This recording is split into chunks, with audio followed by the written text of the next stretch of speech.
Hello everyone, I'm Dr. Soumya. I'm a fertility specialist and laparoscopic surgeon, 5 Fertility, Mangalgiri. కొంతమందికి ఉన్న doubts answer చేస్తాను. So ఒకటి ఏంటంటే vaginal infections ఉంటే pregnancy రాదా అని అడిగారు అనమాట యూట్యూబ్ కామెంట్స్లో.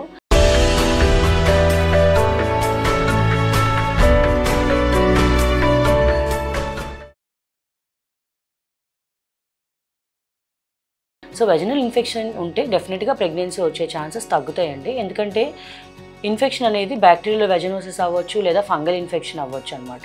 సో ఈ వెజనల్ ఇన్ఫెక్షన్స్ ఉన్నప్పుడు ఏమవుతుందంటే హస్బెండ్ అండ్ వైఫ్ కలిసేటప్పుడు రిలీజ్ అయిన సెమెన్లో నుంచి స్పర్మ్స్ వెళ్ళడానికి పైకి వెళ్ళడానికి సర్విక్స్ ద్వారా యూట్రస్ లోపలికి వెళ్ళడానికి ఆ మీడియా అనేది సపోర్ట్ చేయదు అనమాట. సో ఇన్ఫెక్షన్స్ వచ్చినప్పుడు వెజనల్ pH మారిపోతుంది. యాజ్ వెల్ యాజ్ ఈ ఇన్ఫెక్షన్ ఉండటం వల్ల స్పర్మ్స్ అందులోంచి పైకి వెళ్ళటం అనేది డిఫికల్ట్గా ఉంటుంది. సో ఎప్పుడైతే మీకు వెజనల్ డిశ్చార్జ్ అంటే కర్డీ వైట్ డిశ్చార్జ్ కానీ yellowish డిశ్చార్జ్ కానీ ఫ్రాతీ డిశ్చార్జ్ కానీ ఎక్కువగా వెజనల్ డిశ్చార్జ్ అవ్వడం ఇచ్చింగ్ ఉండడం ఇట్లాంటివి ఉన్నప్పుడు డెఫినెట్గా మనం ఎనీ ప్రొసీజర్ అంటే న్యాచురల్గా ట్రై చేసిన IUI అయినా IVF అయినా దాని ముందు వెజనల్ ఇన్ఫెక్షన్ని ట్రీట్ చేసుకుని దాన్ని క్యూర్ చేసుకోవడం అనేది చాలా చాలా ఇంపార్టెంట్. దానివల్ల సక్సెస్ రేట్స్ అనేవి ఇంప్రూవ్ అవుతాయి. Thank you.